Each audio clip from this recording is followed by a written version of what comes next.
Hi everyone. So in this second lecture video for this week, I'm just going to be looking at how the internet kind of affects or intervenes in the relationship between the characters of Erin and Paul in this book.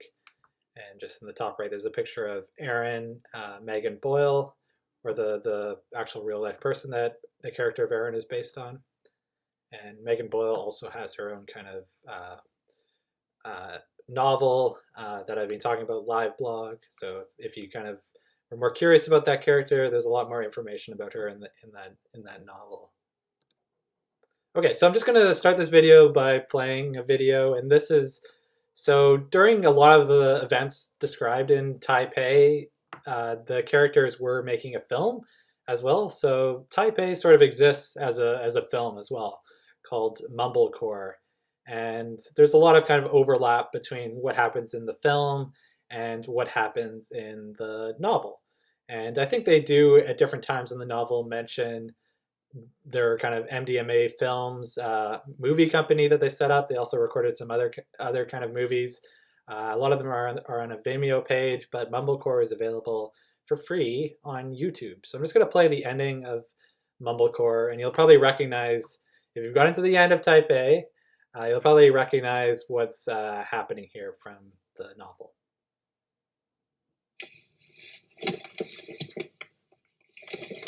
Is this good? I thought that I talked a lot about Opposites. because you're really calm driving. I mean, Of being a passenger. Yeah. We have a reservation for 4:45. Yeah. Getting married? Yeah, just Okay. that.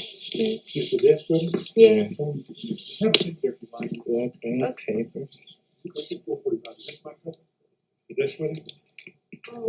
What's your name? Boyle and mine. I didn't bring a pen. Oh, they're in the car. Do you guys have a restroom? We do. You want to put your laptop here? Yeah, There? sure. Here, there, and it's right around the corner. Okay. Second door. Second floor.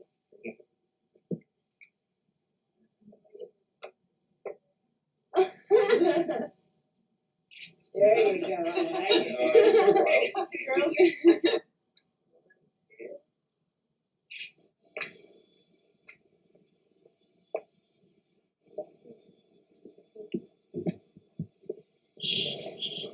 We're filming it, is that okay? That's why I brought the computer. Oh, that's fine. Okay. Yeah. Okay. Oh, wait. Is it Cal? Cal? Yeah. All right, we're ready. Cal, do you take Margaret in the presence of these witnesses and according to the laws of this state that you are lawfully blind? Yes. Margaret, do you want to think about this, Margaret? No. Do you take Cal in the presence of these witnesses and according to the laws of this state to be your lawful witness? Yes. Congratulations, you may kiss your brother. Do you have any questions? Or? You are legally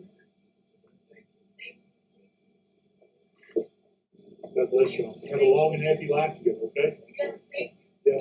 Bye-bye. Congratulations. Thank you. Did you web it yourself? Also, Yeah, we filmed it. have a great life. Cool. Thank you guys. Thank you. Congratulations. Bye. Bye. Thank you. I'll get the car and drive it over there. Do you have the I'll just drive us both over there.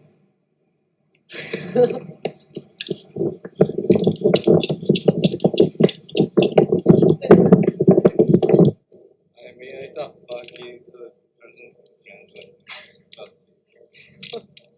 Yeah, I thought Papa bad. Just went through the door. A lot easier. High five first. Mary.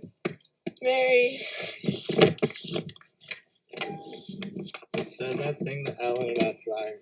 And then Huh? the thing about I would rather die. And then later she's, saying, kind of stupid. Because, like, why would I want to die? Whoa, And I really? agree with you. Oh, Like, if I could stop us from dying, I would. yeah, But it was more complex. yeah, yeah, I'll just say, like, a funny, stupid thing I did. yeah. Sad to say. Oh, I thought you were just unhappy with me being, or me telling you where to go or something. I'll just say.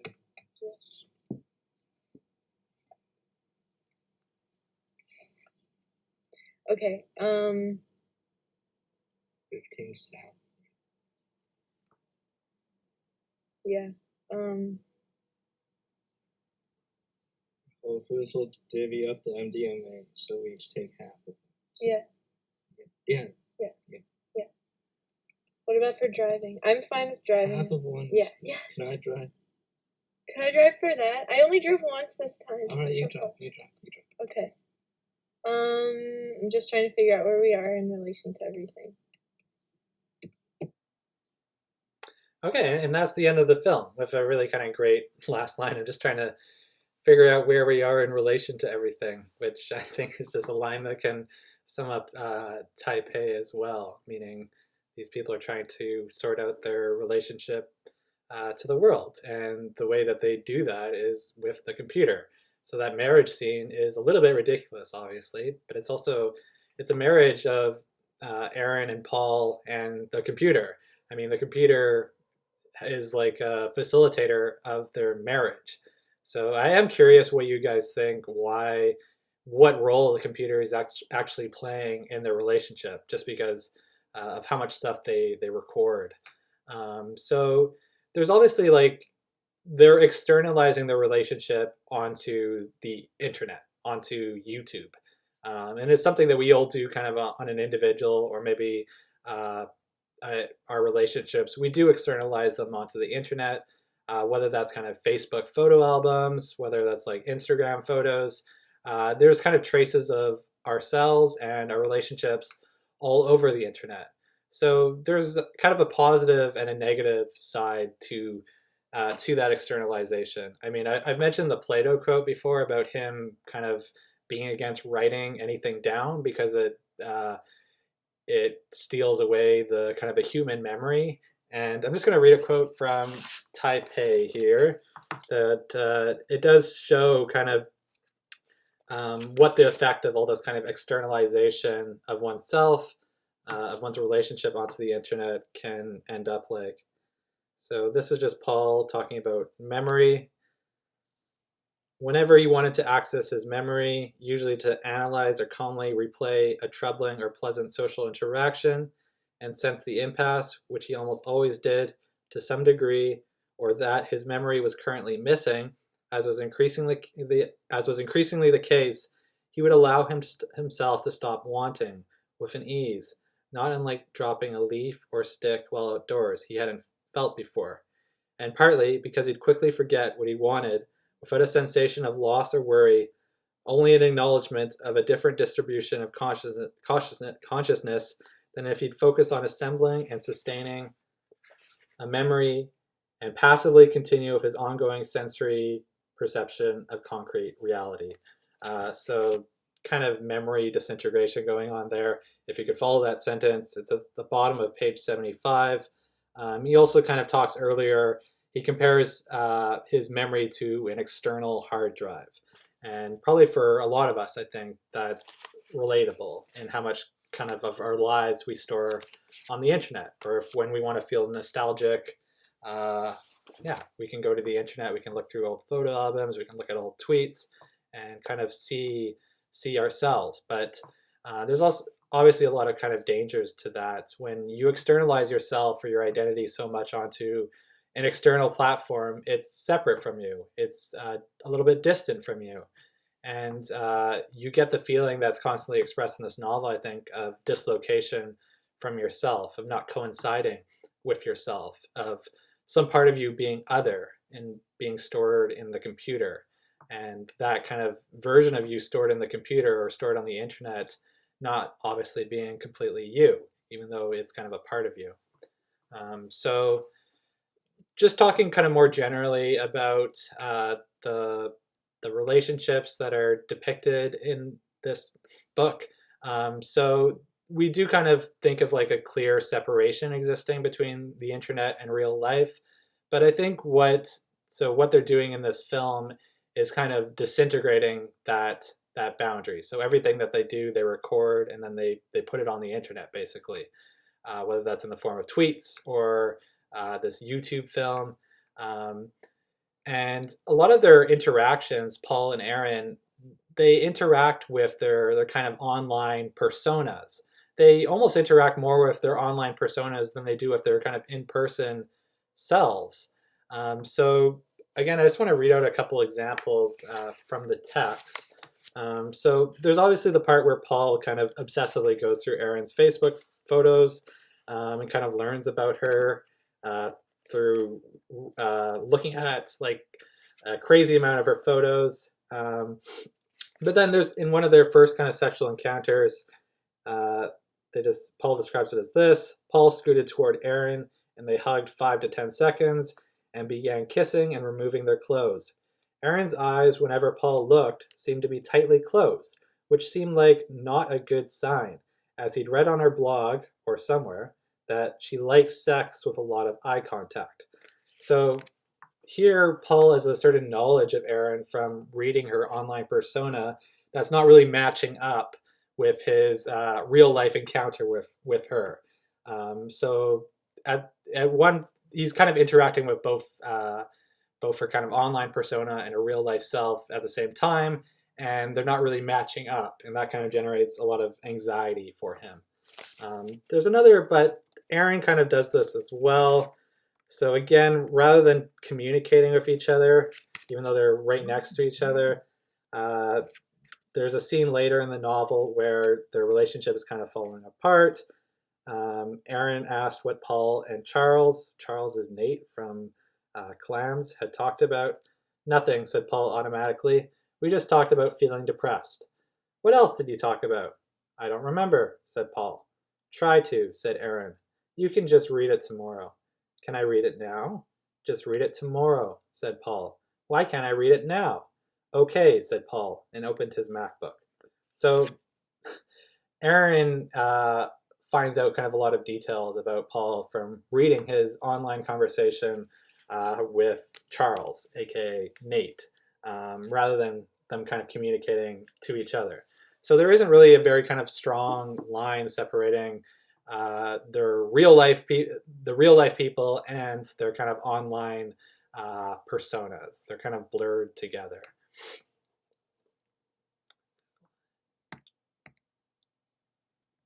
Oops, how did I get stuck in my PowerPoint? Oh. Okay, so we used to say that we were going to go on the internet, but now I don't know if we really say that as much anymore. We don't really go on the internet. We're just always kind of on. We're always a part of the internet. So like, even if we try to like not look at Instagram for a couple days or something like that, or not look at Twitter or Facebook or anything like that, at least I get these notifications on my phone about all the things that I'm missing out by not going on Instagram or not going on Twitter. All this like information or pictures of friends that I need to be seeing. So even if you try to like take a break from the internet is always trying to pull you back. So even in a way, your absence from the internet is a part of the internet because the internet cares about you being on the internet. And a lot of the reason for that does have to do with capitalism. So I mean, capitalism is always kind of trying to make money, and obviously its ability to constantly make money has, with the internet, kind of spread into our own kind of personal space. And that means like even like the space of our psyche. So a lot of these apps that we use that are free, like Facebook, all the social media apps, they're all free to use, but they still generate a profit through learning about us, through our use of them. So when you're wondering why is this app free, that's because that they are selling something. They're selling you. and you are the new kind of major commodity of capitalism. And that kind of reality is reflected in this quote from Taipei, where Paul says, you're going to be a chicken McNugget. I've accepted it, said Erin. So chicken McNugget is kind of the ultimate capitalist commodity. It tastes good, at least to me. You don't really know what went into it or who made it or how or what even it is, what part of the chicken it is, but it tastes good. It's cheap and very popular. So they're in the kind of the Taiwan McDonald's, and there's all the kind of the consequences of us becoming a commodity, which I think are reflected in the novel in the way it treats its characters. So commodities, one of the major things about them, and maybe another major commodity, like I showed before, is my phone. Um, Phones today, we go through new models very frequently. So even though it's kind of a sophisticated piece of technology, we go through phones maybe like every 1 or 2 years, or maybe more for some people, maybe less. But basically, even though they're kind of these technological marvels, they're still very disposable. And that's kind of a lot of the commodities that we enjoy today. That we order perhaps cheaply from Amazon. They're not kind of things where you're going to treasure it for 50 years or something, but there's something that is cheap, and you might go through a couple in a year or something like that. So they're very disposable. And if commodities are disposable, then, and if we are commodities, then we become disposable as well. And I think disposable is a great word to describe the characters of Taipei. I mean, some of the characters like Lauren, or I can't even remember, David, I think. Yeah, that goes to show disposable there. I can't remember their names, but they just appear in the book and then just disappear. Like, what happened to them? And yeah, they just kind of get picked up by the narrator, and then they get thrown away. And even Erin is probably the least disposable of the characters, but at the very end, it seems to be in the process where the narrator is kind of picking her up and in the process of disposing of her as well. He's trying to kind of figure out how he's going to get out of this relationship and get rid of her, basically. So yeah, so there are consequences to us becoming commodities. And yeah, even talking about the characters still, a lot of them are kind of presented as commodities, like in that way that Tinder presents us as commodities with our kind of age and our accomplishments and maybe a face pic. We're kind of always marketing ourselves, whether that's on Tinder or LinkedIn. We are kind of always selling ourselves, marketing ourselves. And yeah, there are consequences to that. Okay, so now that kind of the internet is kind of penetrating into our minds, learning all these kind of aspects of our psychology, it does kind of start to resemble a little bit of a horror film kind of thing. And this picture on the left is from one of the first internet horror films. It's a Japanese film called Pulse, and yeah, it's pretty scary. But there's also a lot of just quotes kind of representing the general kind of fear of the internet, or us becoming a part of the internet, kind of Matrix style in Taipei. So I'll just show some of them. And I'll just read them. But he couldn't focus on the music. He couldn't ignore a feeling that he wasn't alone, that in the brain of the universe where everything that happened was concurrently recorded as public and indestructible data, he was already partially with everyone else that had died. And I saw something really kind of eerie, kind of speaking to this a couple days ago on Facebook. I was just playing around with my Facebook settings, and there's something called the Facebook memorialization, which is when a person passes away, their Facebook account kind of gets locked, to my understanding, and it gets memorialized, where people can just leave messages on that person's wall. And Facebook did, I think it was like a prompt. They prompted me to start thinking about how my Facebook account will be, I want it to be memorialized when I pass away, which I'm not that old. And also sounds just horrible to me. That idea of thinking about how I'm going to survive on Facebook after I pass away, that my profile pic and all that will just be there perhaps forever if the server room or the server space exists. Even this goes back to "You'll Never Be Forgotten" by Mary South, where she mentions that if you've ever taken like or one of the characters mentions if you ever taken a kind of a sexy photo of yourself or something like that, and it's somehow been leaked to the internet, that it kind of just exists there forever, which is kind of just this horrifying thing. So yeah, that's what this kind of quote I think is speaking to. There's some other kind of quotes like that. So technology, oops, spelling mistake. Technology had been for him to mostly, sorry, this sentence, I don't think I wrote it right, but technology had been for him to, wow, to mostly only indicate the inevitability and vicinity of nothingness. Technology seemed more likely to permanently eliminate life by uncontrollably fulfilling its only function, to indiscriminately convert matter, animate or inanimate, into computerized matter for the sole purpose, it seemed, of increased functioning until the universe was one computer. So this kind of fear that we have of the internet just like absorbing us, ourselves into it, us just being kind of a GIF or something like that, and having no soul or any real humanity kind of left, just being complete cyborgs, basically. Have some tea.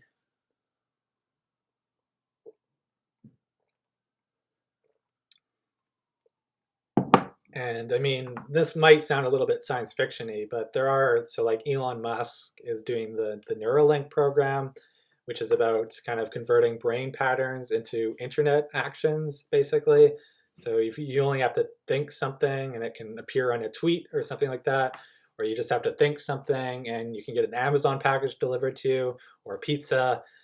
So our brains will be completely linked up with the internet, which is, I don't know, some people are very scared of that. Maybe some people are excited by it. I am very curious where you guys kind of stand with that. And there's also kind of, I've mentioned this a couple times, but there's a TV show Upload on Amazon Prime where even after we die, we still kind of live on the internet if there's enough, if we pay for enough kind of server space. So that idea of the internet kind of colonizing all aspects of human life, even of human death, is a little bit alarming. So again, we're kind of talking about it like there's humans on one side and then there's the internet on the other. But again, Taipei is a lot about kind of blurring that line, dividing human people from the internet. That line has in Taipei already been kind of rendered indistinguishable or completely blurred. So even when Paul isn't on the internet, he's behaving like a computer. So these are just some metaphors that he uses to describe his mental operations, and all of them sound like a computer.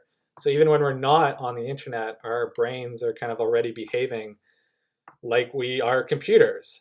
So the colonization of the internet has already progressed so far that we are computers, basically, or at least that's how it's represented in in this metaphorical language.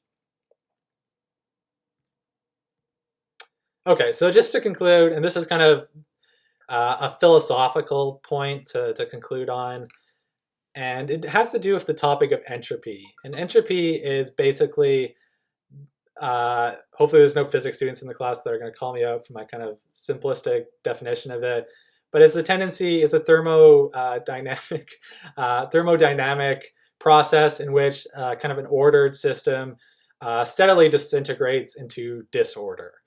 And this is something that is kind of affecting the whole universe. The universe is slowly collapsing. It's slowly going from kind of an ordered system, if you can call it that, and it's slowly kind of disintegrating. So the universe is eventually going to collapse, and entropy is the process by which that happens. So the person down here on the left, Norbert Wiener, was kind of the father of cybernetics, which is the information transfer system that the internet is built on. So Norbert Wiener was a mathematician whose work really influenced the development of the internet. And he was kind of very excited about the potential of the internet when he was developing it. And one of the reasons why he wanted to develop the internet was his fear of entropy, that the whole world, we see it with something like global warming, that our planet is disintegrating. We're obviously helping that process along. And Wiener had the idea that the natural world was disintegrating, but we could save ourselves by converting us into information. So we could, as our physical world kind of collapsed, we could generate this kind of virtual world that would kind of save humanity, or we could upload humanity into the cloud before our physical world collapsed. But there's also kind of the fear, and some theorists of the internet, they have a different understanding of entropy. So entropy is a physical process, but even in Taipei, Paul kind of mentions the idea of a metaphysical idea of entropy. So a metaphysical idea of entropy would be where the internet isn't what is saving us from entropy, but the internet is kind of the ultimate form of entropy.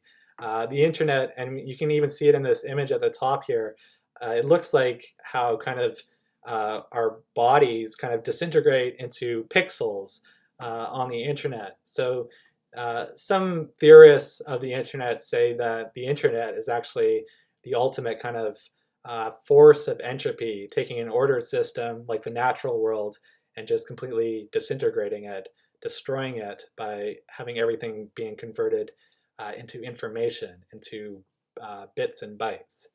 And one of those metaphysical ideas of entropy was advanced by Sigmund Freud, who's looking very grumpy at the bottom here. And his metaphysical version of entropy was the death drive. So he came up with the concept of the death drive. He opposed it to Eros, and Eros is kind of the force of love in the world. It's what kind of brings people together. It's what makes us love another person. It's what kind of generates societies. I mean, we're living in a sort of I mean, there's obviously many problems for our society today, but we're still living in a society where there's bonds between people. And those Freud kind of explained through the concept of Eros as the kind of the life force, the thing that keeps human beings going. And he contrasted that with the death drive, or the power of destruction, Thanatos. And the power of destruction was something where each of us harbors a death drive within us. And that means we harbor a destructive impulse to destroy everything that we build, to kind of orientate ourselves toward death. And there's obviously kind of a lot of that. Just a couple more quotes going on in Taipei. There's a lot of kind of contemplation of death. There's also kind of a lot of moving toward death, whether that's through the drugs that they're doing. They do kind of enter into some very destructive behaviors, enter into some dangerous situations.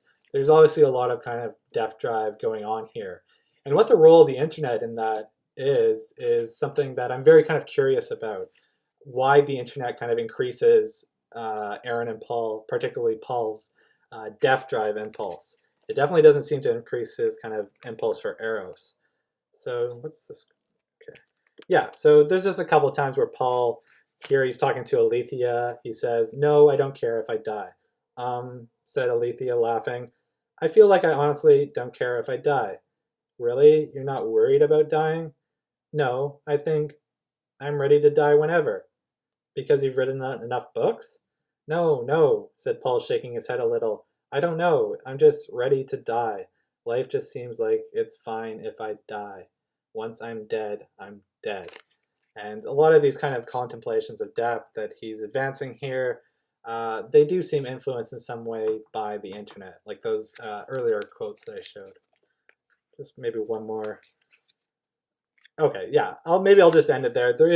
So on page 141 and 142, they do have another kind of thing where Paul kind of voices his death drive, and Erin is a little bit against it, saying that, wait, I don't care right now about dying, but in the future, I might not want to die.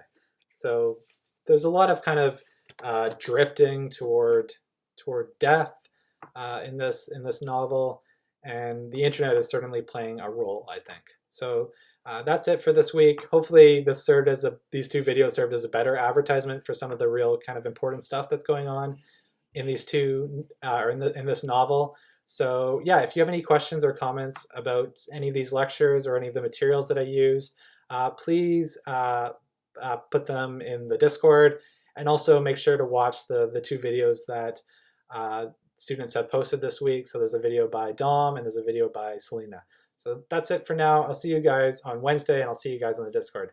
Hope you're all doing well. Bye for now.